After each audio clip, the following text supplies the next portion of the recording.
Djuna Barnes, The Diary of a Dangerous Child. September 1st. Today, I am 14. Time flies. Women must grow old. Today, I have done my hair in a different way and asked myself a question. What shall be my destiny? Because today I have placed my childhood behind me and have faced the realities. I shall sit in silence during the meal and think. Perhaps someone sensitive to growth will ask in a tense voice, "What makes you look thoughtful, Olga?" If this should be the case, I shall tell, yes, I shall break the silence. I am debating with myself whether I shall place myself in some good man's hands and become a mother, or if I shall become wanton and go out in the world and make a place for myself. Somehow, I think I shall become a wanton. It is more to my taste. At least I think it is. September 10th. Many days have passed. I have written nothing. Can it be that I have changed? I will hold this thought solitary for a day. October 4th. I have succeeded. No one guesses that my mind teems. No one suspects that I have come into my own, as they say. But I have.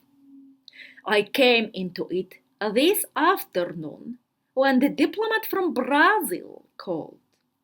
My childhood is but a memory. His name is Don Passos de Lemema. He has great intelligence in one eye. The other is preoccupied with a monocle. He has comfortable spaces between his front teeth, and he talks in a soft drawl that makes one want to wear satin dresses. He is courting my sister. My sister is an extremely ordinary girl, older than I, it is true, but her spirit has no access to those things that I almost stumble over. She is not bad looking, but it is a vulgar beauty compared to mine. There is something timeless about me, whereas my sister is utterly ephemeral. I was sitting behind the Victrola when he came in. I was reading 3 Lives. Of course he did not see me. Alas for him, poor fellow. My sister was there too. She kept walking up and down in the smallest sort of space, twisting her fan. He must have kissed her because she said, "Oh!" And then he must have kissed her more intensely because she said, "Oh!" again and drew her breath in. And in a moment she said softly, "You are a dangerous man." With that, I sprang up and said in a loud and firm voice, "Hurrah! I love danger!" But nobody understood me. I am to be put to bed on bread and milk. Never mind. My room in which I sleep overlooks the garden. October 7th.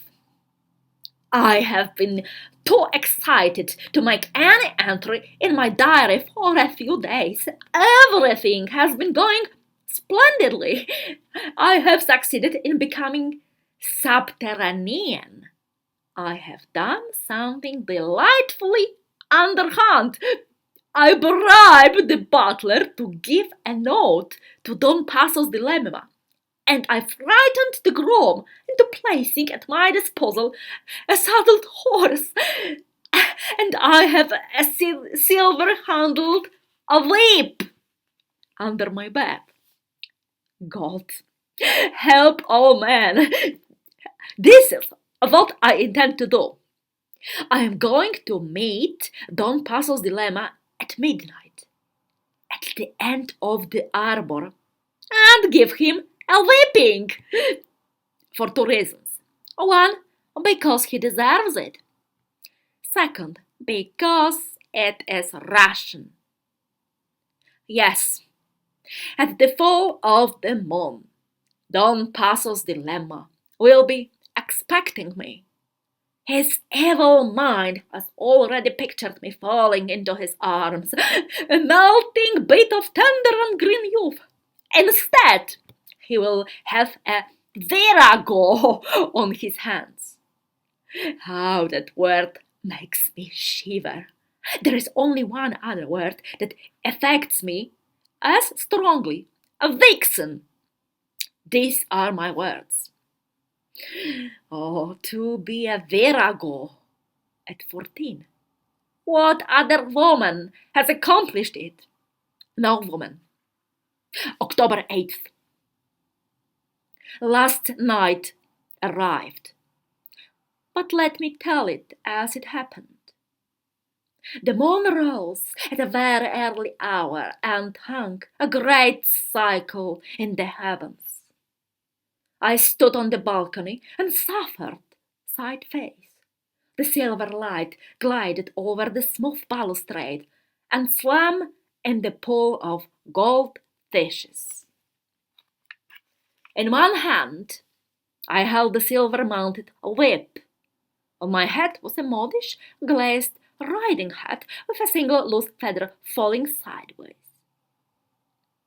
I could hear the tiny animal clock on my ivory mantle ticking away the minutes. I leaned over the balcony and looked into the garden. There stood the stable boy in his red flannel shirt, and beside him a very fiery mare. I shall leap from the balcony onto the horse's back. I whistled to the boy. He looked up, nodding. In a moment, the mare was beneath my window. I looked at my wristwatch. It lacked 2 minutes to 12. I jumped. I must have miscalculated the shortness of the distance, or the horse must have moved. I landed in the stable boy's arms. Oh, well, from stable boy to prince? Such has been the route of all fascinating women. I struck my heels into the horse's side and was gone like the wind. I can feel it yet. The night air on my cheeks, the straining of the great beast's muscles, the smell of autumn, the gloom, the silence. My transcendent nature. I was coming to the man I hated. He who had kissed my sister, he who had never given me a second thought until this evening, and yet who was now all eagerness. Yes, counting the minutes with thick, wicked, middle-aged poundings of a southern heart.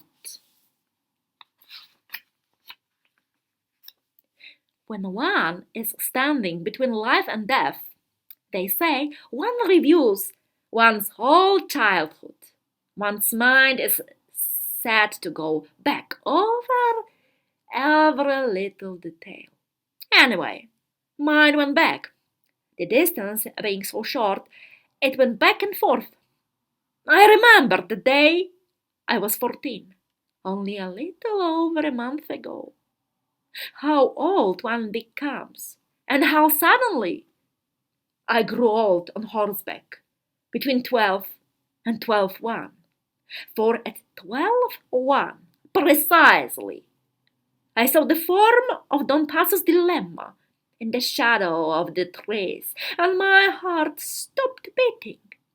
and I could feel all the childish uncertainties I had suffered become hard and firm, and I knew that I should never again be a child. I raised my silver-mounted whip. I threw back my head. A laugh rang out in the stillness of midnight. It was my laugh, high drenched with the scorn of life and love and men.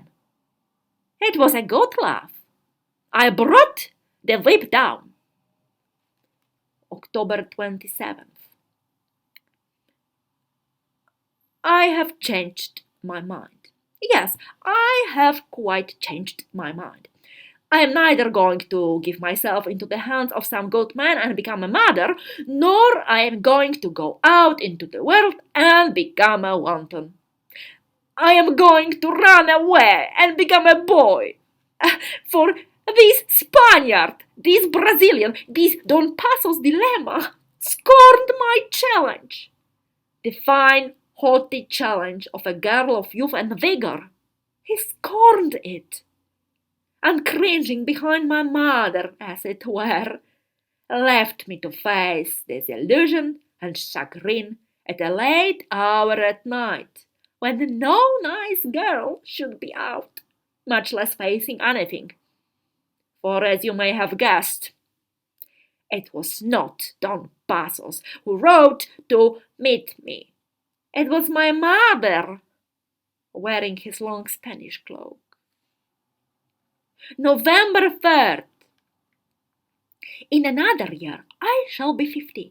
A woman must grow young again.